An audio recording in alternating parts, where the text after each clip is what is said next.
పిందిన కారణంతో కన్న తల్లిని 10వ తరగతి చదివే కుమార్తె ప్రియుడితో కలిసి హతమార్చింది. పోలీసుల కథనం ప్రకారం విద్యార్థినికి కొన్ని రోజుల క్రితం ఇన్స్టాగ్రామ్లో ఓ యువకుడు పరిచయమయ్యాడు. అతడితో ప్రేమాయణం సాగించిన బాలిక ఇంటి నుంచి వెళ్లిపోయింది. తన కుమార్తె కనిపించడం లేదని తల్లి జీడిమెట్ల పోలీస్ స్టేషన్లో ఫిర్యాదు చేసింది.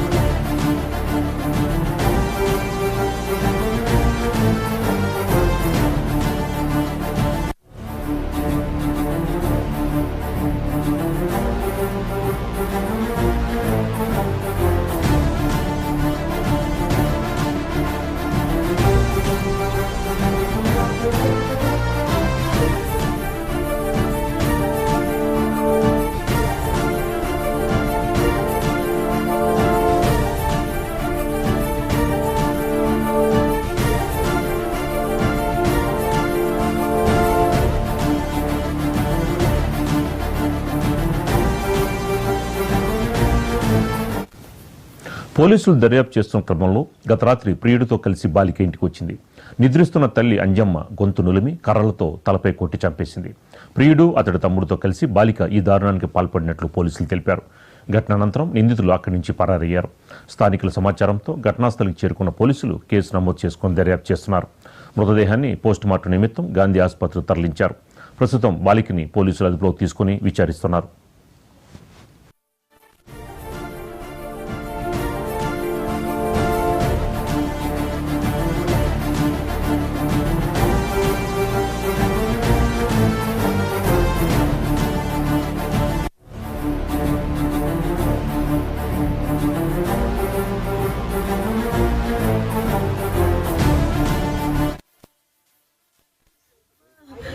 వాడు ఇన్స్టాగ్రామ్ లో పరిచయం ఏంటంటే మా చెల్లె కూతురికి 8 నెలల కింద ఇన్స్టాలో పరిచయం అయ్యి 5 days కింద బయటకు వెళ్ళిపోయిందట.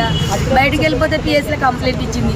పిఎస్లో కంప్లైంట్ ఇస్తే సార్ వాళ్ళు తీసుకొచ్చినాక చెల్లె అడిగిందట, డబ్బులు తీసుకొని బంగారం తీసుకొని ఇంట్లోకి వెళ్ళిపోయి నల్గొండలు ఉన్నది, ఏమైనా జరగవచ్చు నా బిడ్డకు, చిన్న ఏజ్ టెస్ట్ చేయించాలని సార్ని అడిగిందట. అమ్మాయికి 12, 13 అంతే ఉంటుంది, చిన్న ఏజ్, ఇప్పుడు 10th చదువుతాంది. అమ్మాయికి ఏం జరిగిందో అని చెల్లె కొట్లాడి అడిగిందంట. ఈ రోజు కోర్టుల తీర్పు అమ్మాయికి ఇద్దరు అమ్మాయిలు సార్, 2 అమ్మాయిలు. మా అమ్మని చంపితే నాకు అడ్డు ఉండదు అని చెప్పి మా చెల్లె పూజ చేసుకుంటుందంట. నిన్న సాయంత్రం 5 గంటల వరకు పోలీస్ స్టేషన్లో ఉన్నదంట. 5:30కి ఇంటికి పోయింది. ఇంటికి పోయి పూజ చేసుకుంటా అంటే నువ్వు తొందర వస్తే మా అమ్మని చంపేద్దాం, ఎందుకంటే మన మీద కేసు పెట్టిండు, మనం కేసు పోవాలంటే అమ్మని చంపేస్తే మనం ఈ ప్రేమకు అడ్డు ఉండదు అని చెప్పిందంట. వాడు ఫుల్గా తాగేసి వాడు వాళ్ళ తమ్ముడు ఇద్దరు వచ్చి ఇంటికి వచ్చిందంట. ఇంటికి రాగానే చున్నీ తన డ్యూటీ చేసే చున్నీ కళాశారలో జాబ్ చేస్తారు చెల్లె, ఆ డ్యూటీ చున్నీ ఇచ్చిందంట. కళాశారలో చేస్తుంది సార్, కళాశారలో జాబ్ చేస్తుంది. ఆ చున్నీ ఇవ్వగానే చెల్లె కుర్చీలో పూజ చేస్తాను, ఇట్లా తిరిగి చూసే లోపల ఇట్లకి వెళ్ళేసిల్లట, ముందరికి వెళ్ళేసి బిగ్గర గుంజిల్లంట. బిగ్గర గుంజగానే కుర్చీలకి వెళ్ళి కింద పడ్డది. కింద పడగానే బిగ్గర గుంజేసి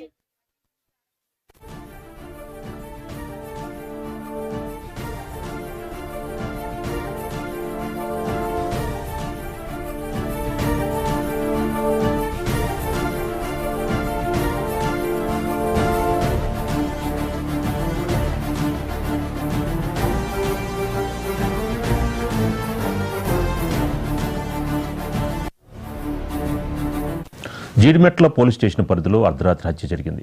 ప్రేమకు అడ్డు చెప్పిందనే కారణంతో కన్న తల్లిని 10వ తరగతి చదివే కుమార్తె ప్రియుడితో కలిసి హతమార్చింది. దీనికి సంబంధించి మనకి మరింత సమాచారం మా కొలీగ్ సుజిత అందిస్తారు. సుజిత. ఎస్ రాజు గారు, ప్రస్తుతం అయితే మనం ఎక్కడైతే ఈ జీడిమెట్ల పోలీస్ స్టేషన్ పరిధిలో హత్య జరిగింది అని చెప్పుకుంటున్నామో ప్రస్తుతం మనం అదే ఇంట్లో ఉన్నాం. అయితే ఈ ఇంటికి సంబంధించి మనం చూసుకున్నట్లయితే ఒక ఆవిడ అంజలి, ఆవిడ పేరు దాదాపుగా 38-39 ఏళ్ళు ఉంటాయి ఆవిడకి. 2 కూతుర్లు, తేజశ్రీ, మనస్విని. అంటే తేజశ్రీ ఇప్పుడు 10th క్లాస్ చదువుతుంది, అలాగే మనస్విని ఇప్పుడు 8th క్లాస్ చదువుతుంది. ఈ పిల్లలిద్దరిని పెట్టుకొని ఆవిడకి హస్బెండ్ లేరు, హస్బెండ్ చనిపోయారంట. అంటే ముందుగా ఆవిడకి మొదటి పెళ్ళైంది, ఆ మొదటి భర్తకి తేజశ్రీ పుట్టింది. దాని తర్వాత ఆ మొదటి హస్బెండ్ కూడా విడిచిపెట్టి వెళ్ళిపోవడమో చనిపోవడమో జరిగింది. తర్వాత దాదాపుగా రెండో పెళ్లి జరిగింది. ఆ రెండో పెళ్లి జరిగాక అయితే చిన్న పాప మనస్విని పుట్టడం జరిగింది. అయితే వాళ్ళు మహబూబాబాద్ సంబంధించిన వ్యక్తులు. వాళ్ళు ఇక్కడైతే ఈ జీడిమెట్ల సంబంధించి ఎన్ఎల్బి నగర్ లో ఇక్కడ ఈ ఇంట్లో అయితే రెంటుకుంటున్నారు. అయితే చూస్తున్నాం మనం ఈ ఇల్లు. అయితే ఈ పాప ఎవరైతే తేజశ్రీ ఉన్నారో 16 ఏళ్ళు ఈ పాపకి. ఈ పాప ఇన్స్టాగ్రామ్ లో పరిచయమైన యువకుడు పగిళ్ళ శివ అతనితో కలిసి అతను ఇన్స్టాగ్రామ్ లో పరిచయం అయితే అతనితో ప్రేమలో పడింది. అంటే మనం ఆల్రెడీ కొన్ని రోజుల నుంచి చూస్తున్నాం మేఘాలయ మర్డర్ కేసు అని, అండ్ రీసెంట్ గా ఇంకొక మర్డర్ కేసు తల్లితో కలిసి ప్రియుడి కోసం భర్తని హతమార్చింది. అలా ప్రియుడి ప్రేమ వలలో పడి హస్బెండ్స్ ని హతమార్చుతున్నారు ఈ రోజుల్లో. అట్లాంటిది ఈ పాప కూడా వాళ్ళ అమ్మని నేను రాత్రి దాదాపు 6 నుంచి 6:40 ఆ సమయంలో అయితే చంపినట్లుగా తెలుస్తుంది. అంటే దాదాపుగా ఈ పాప ఒక 4-5 రోజుల క్రిందట ఆ అబ్బాయి ఎవరైతే శివ ఉన్నాడో ఆ అబ్బాయితో కలిసి ఇంట్లోంచి వెళ్ళిపోవడం జరిగింది. అయితే ఇంట్లోంచి వెళ్ళిపోయిన ఆవిడ అంటే లేచిపోయింది. ఇంట్లోంచి వెళ్ళిపోయిన ఆమె మళ్ళా అంటే ఇప్పుడు తల్లి ఒప్పుకోవట్లేదు, తల్లి మందలిస్తుంది, తిడుతుంది అన్న ఆలోచనతో అయితే తిరిగి వచ్చిందంట. అంటే తిరిగి వచ్చిన ఆమె అంటే మందలిస్తుందనే ఆలోచనతో తిరిగి వచ్చిందా, లేకపోతే తల్లిని చంపాలి అనే ఆలోచనతో తిరిగి వచ్చిందా అయితే తెలియాల్సింది. అంటే ముందుగా ప్రీ ప్లాన్డ్ గానే వచ్చి తల్లిని అయితే చంపినట్లుగా తెలుస్తుంది. ఆవిడ తేజశ్రీతో పాటు ఆమె సంబంధించిన శివ ఎవరైతే ఉన్నారో వాళ్ళు నిన్న సాయంత్రం దాదాపు మనం విజువల్స్ చూస్తున్నాం కదా, అదే వాళ్ళకి సంబంధించిన ఇంట్లోపల విజువల్స్ అవి. ఇంట్లోపల ఆ అబ్బాయిని తీసుకొచ్చి ఆ అబ్బాయి అలాగే వాళ్ళ తమ్ముడు యశ్వంత్ ఇద్దరిని తీసుకొచ్చి అంటే ముగ్గురు కూడా మైనర్లే అనమాట. అయితే ఈ శివ యశ్వంత్ కూడా ఈ ఎన్ఎల్బి నగర్ ఈ జీడిమెట్లకు సంబంధించిన వ్యక్తులు కూడా కాదని తెలుస్తుంది. ఇన్స్టాగ్రామ్ లో పరిచయమైన ప్రేమ వల్ల అయితే తల్లిని చంపిందని తెలుస్తుంది. మనం విజువల్స్ చూస్తున్నాం ఎక్కడైతే వాళ్ళ ఇల్లు ఇది. ఈ ఇంట్లో అయితే ఆమెని అంజలిని అయితే చంపడం జరిగింది.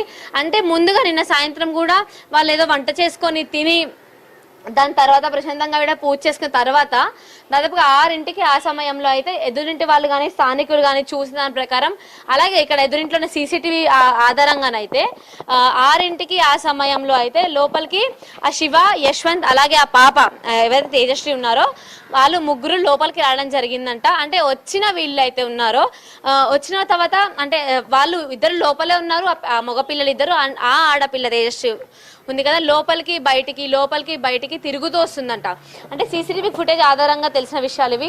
అంటే అలాగే ఆ పాప చిన్న పాప మనసుని కూడా 4ంటికి స్కూల్ నుంచి వస్తుంది. ఆ పాపని ఎలా డైవర్ట్ చేసి తల్లిని చంపింది అనేది నిజంగా ఒక అంటే అసలు చిన్న పాప ఇంట్లో ఇంకొక పాప ఉండగా కూడా ఆ పాపని డైవర్ట్ చేసి పెద్ద పాప అయితే వాళ్ళ తల్లిని చంపింది అని తెలుస్తుంది. ప్రస్తుతం మనం చూస్తున్నాం వాళ్ళ ఇల్లు వాళ్ళ ఇంటికి సంబంధించిన విజువల్స్ అయితే. అండ్ ఆల్సో వాళ్ళ బెడ్రూమ్ లో వాళ్ళ అమ్మని ముందుగా అయితే ఎవరైతే అంజలి ఉన్నారో ఆవిడని అయితే ముందుగా మెడకి చున్నీతో ఊరి వేసి చంపడానికి ప్రయత్నించినట్లుగా తెలుస్తుంది. ఎంత ట్రై చేసినా కూడా అది అవ్వకపోవడంతో మనం చూస్తున్నాం కదా విజువల్స్. అదే బెడ్రూమ్ వాళ్ళది. ఆ బెడ్రూమ్లోనైతే బెడ్ మీదనే ముందుగా అయితే ఊరేసి చంపడానికి ప్రయత్నించారంట. అయినా కూడా ఎంత ప్రయత్నించినా కూడా చనిపోకపోవడంతో సుత్తి తీసుకొని తల మీద, ముక్కు మీద, ముఖం మీద చాలా చోట్ల కొట్టయితే చంపడం జరిగినట్లుగా తెలుస్తుంది. అంటే ఇక్కడ స్థానికులు చెప్పిన వివరాల ప్రకారం అయితే ఈ ఇంట్లోనే వాళ్ళు దాదాపుగా ఒక 3-4 నెలల నుంచి మాత్రమే ఉంటున్నారంట. అంటే రీసెంట్ గా మాత్రమే ఈ ఇంటికి షిఫ్ట్ అయ్యారని తెలుస్తుంది. మనం చూస్తున్నాం కదా అదే వాళ్ళ బెడ్రూమ్, అక్కడే వాళ్ళు రోజు ఉండేది. అండ్ ఆల్సో ఇదే కిచెన్ కూడా, ఈ కిచెన్ లోనే వాళ్ళు రోజు వంట చేసుకొని తినేది. అట్లాంటిది అంటే 2 పిల్లల్ని పెట్టుకొని ఆ తల్లి ఉంటుందంట. అంటే యాక్చువల్లీ ఆవిడ ఏం పని కూడా చేయదంటే కాంగ్రెస్ కి సంబంధించిన పొలిటికల్ పార్టీలో అయితే తిరుగుతూ ఉంటుందంట.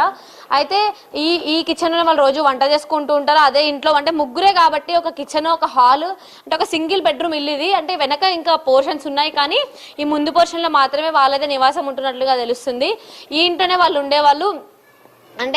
అంటే మాటలు చెప్పి లేకపోతే ఏం చెప్పి ఆ పిల్లలు ఇద్దరు మగపిల్ల అంటే ఇంట్లో తల్లి ఉండగానే ఆ మగపిల్లలు ఇద్దరిని ఆ పాప ఇంట్లోకి ఏం చెప్పి తీసుకొచ్చిందో కానీ మొత్తానికైతే ఆ తల్లి ముందుగా చున్నీతో గట్టిగా ఉరివేయడానికి ప్రయత్నించారంట. ఎంత కష్టపడినా కూడా ఆ ఉరిపడి ఆవిడ చనిపోకపోవడంతోనైతే ఆవిడనైతే లాస్ట్కి సుత్తితో కొట్టి చంపడం జరిగింది. అంటే దాని తర్వాత చిన్న పాప ఉంటుంది కదా, చిన్న పాప కొంచెం రియలైజ్ అయ్యి అంటే రేపు మా అమ్మని వీళ్ళు చంపారు అని చెప్పి రియలైజ్ అయ్యి దాదాపుగా 9-10కి ఆ టైంలో అయితే అప్పటికి ఆ మగపిల్లలు ఇద్దరు వెళ్ళిపోవడం జరిగింది. 9-10కి ఆ టైంలో అయితే 108కి కాల్ చేయడంతో అమ్మ లేగవట్లేదు అని ఆ 108 వచ్చి దాని తర్వాత పోలీసులు వస్తే ఈ విషయం అనేది బయటికి రావడం జరిగింది. అంటే ఇక్కడ నుంచి దాదాపుగా తర్వాత ఆ పాపనైతే అంటే పాపని అలాగే వాళ్ళ మమ్మీ డెడ్ బాడీని కూడా ఇక్కడ నుంచి తీసుకెళ్లి దాని తర్వాత ఏమంటారు హాస్పిటల్ జాయిన్ చేసి అప్పటికే మరణించినట్లుగా అయితే తెలిపారు. అయితే ఈ మొత్తానికి దీనికి ఆల్రెడీ ఆమె మరణించింది అని చెప్పినాక కూడా పాప ఇక్కడ ఎవరైతే ఉన్నారో తేజశ్రీ ఆమె అట్లీస్ట్ అమ్మని చంపాను అన్నది కూడా లేకుండా ఏడవడం కూడా లేదంట. అట్లాంటి పరిస్థితి నెలకొంది. అంటే ఇప్పుడు వాళ్ళు ప్రస్తుతం అయితే పిల్లలు ముగ్గురు జీడిమెట్ల పోలీస్ స్టేషన్లో అయితే అదుపులో ఉండడం జరుగుతుంది. అలాగే ఈ ఇంటిని కూడా పోలీసులు లాక్ చేసి సీజ్ చేయడం జరిగింది. కాకపోతే వాళ్ళు మెహబూబాబాద్కి సంబంధించిన వాళ్ళు కావడంతో ఇక్కడ సూర్యారంకి సంబంధించిన అంబేద్కర్ భవన్లో అయితే వాళ్ళకి సంబంధించిన తల్లికి సంబంధించిన అంత్యక్రియలు జరిపి అంత్యక్రియలో భాగంగా అయితే గద్దర్ కూతురు వెన్నెలక్క అలాగే వీళ్ళు ఐలమ్మ ఎవరైతే చాకలి ఐలమ్మ ఉంటుందో వాళ్ళ ఫ్యామిలీకి సంబంధించిన వ్యక్తులంట వీళ్ళు. ఆ పాప చాకలి ఐలమ్మకి ముని మన్మరాలు అవుతుంది అనేది తెలుస్తుంది. ఈమెకు సంబంధించి అంటే చాకలి ఐలమ్మకి సంబంధించిన ముని మన్మరాలు అని తెలుస్తుంది. అలాగే అంటే ఈ స్థానికులు కానీ ఇక్కడ అందరూ చెప్పిన వివరాల ప్రకారం అయితే పూర్తిగా అసలు ఆ పాప ఇప్పుడు ఒక గవర్నమెంట్ స్కూల్లో 10th క్లాస్ చదువుతున్న పాపకి ఒక ఇన్స్టాగ్రామ్ లో పరిచయమైన వ్యక్తి వల్లే ఇంత ధైర్యం వచ్చిందా అంటే నాకు నా తల్లి కన్నా అలాగూ తండ్రి లేడు, నాకు నా తల్లి కన్నా కూడా ఎవరైతే నా బాయ్ ఫ్రెండ్ నా ప్రియుడు నేను అనుకుంటున్నానో ఆయననే నాకు ఇంపార్టెంట్ అని అనుకుందా అని అయితే అడుగుతున్నారంటే చిన్న పాప తెలియని వయసు చేసిందంటే అది కూడా కాదు. 10th క్లాస్ అంటే నిజంగా చాలా పరిజ్ఞానమే వచ్చిన వయసు, ఎంత చిన్న వయసేం కాదు. కాకపోతే కావాలని చేసిందని అయితే అడుగుతున్నారు. అలాగే ఆ శవాన్ని అయితే మెహబూబాబాద్ తీసుకెళ్లారు. ఆల్రెడీ ఆ తల్లి శవాన్ని అయితే పంచనామా ఇక్కడ పూర్తి చేసి మెహబూబాబాద్ తీసుకెళ్లారు. ఆ పాప అలాగే ఇద్దరు ఎవరైతే ఉన్నారో మైనర్స్ శివ అండ్ యశ్వంత్ వాళ్ళిద్దరు అయితే ముగ్గురు కూడా పోలీసు అదుపులో జీడిమెట్ల పోలీస్ స్టేషన్ లో ఉండడం జరిగింది.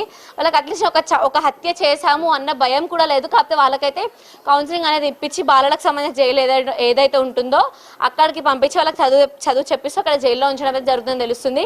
అంటే ఆ పాప కూడా అక్కడ పోలీస్ స్టేషన్కి వెళ్ళాక కూడా అట్లీస్ట్ నేను మా అమ్మని చంపానే అని కూడా అట్లీస్ట్ అమ్మ లేదు నాకు అమ్మ చనిపోయింది అన్నది కూడా ఏడవకుండా చాలా